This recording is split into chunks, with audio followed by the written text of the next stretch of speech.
Blunt's skepticism about the Warren Report was a bipartisan affair, with leaders on both sides of the aisle airily dismissing its conclusions.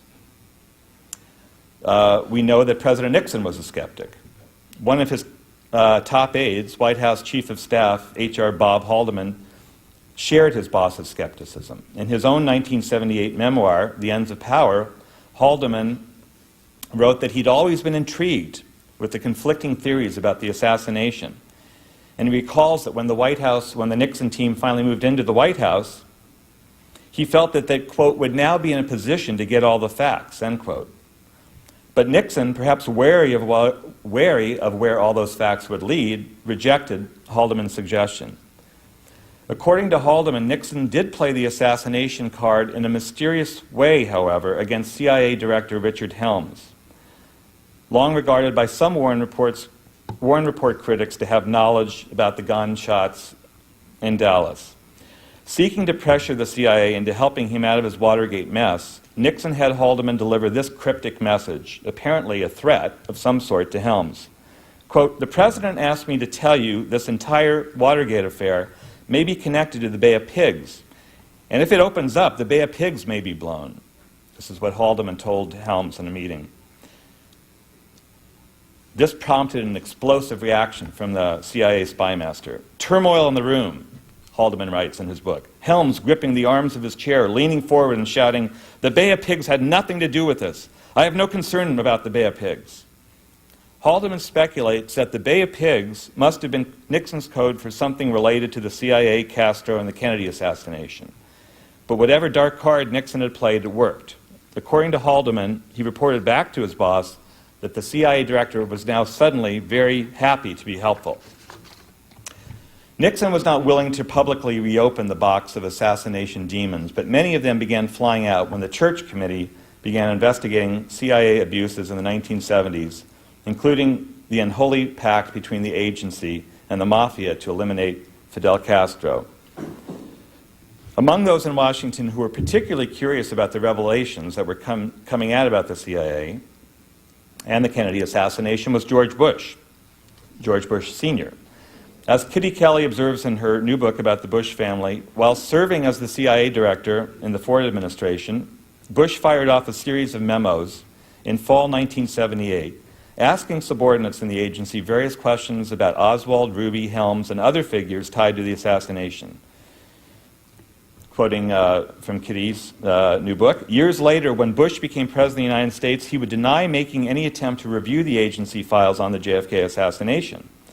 When he made this claim, he did not realize that the agency would release 18 documents under the Freedom of Information Act that showed he had indeed, as CIA director, requested information not once but several times on a wide range of questions surrounding the Kennedy assassination." One of the most aggressive investigators on the Church Committee was the young, ambitious Democratic senator from Colorado, Gary Hart, who, along with his Republican colleague, Richard Schweiker of Pennsylvania, began digging into the swampy murk of southern Florida in the early 1960s. Here, of course, was the steamy nursery for plots that drew together CIA saboteurs, mafia assassins, anti-communist Cuban fanatics, and the whole array of patriotic zealots who were determined to overthrow the Cuban government, the Iraq of its day. Gary Hart, in an interview with me, said, "The whole atmosphere down there in Florida at the time was so yeasty, I don't think anybody, Helms or anybody, had control of the thing. There were people clandestinely meeting people, the mafia connections, the friendships between the mafia and the CIA agents, and this crazy Cuban exile community. There were more and more layers, and it was honeycombed with bizarre people. I don't think anybody knew everything that was going on, and I think the Kennedys were kind of racing to keep up with it all." End quote from Gary Hart. Schweiker's mind was blown by what he and Hart were digging up. There's no other way to describe it.